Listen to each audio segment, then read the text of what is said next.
O futuro da pulverização passa por equipamentos mais evoluídos e tivemos a testar aqui num curso de aplicação de produtos fitofarmacêuticos na Calcove um equipamento de aplicação de produtos fitofarmacêuticos que é o drone.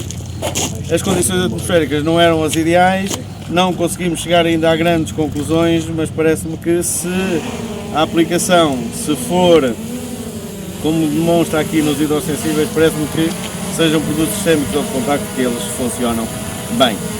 Em termos de aplicador e de proteção do aplicador, espetacular.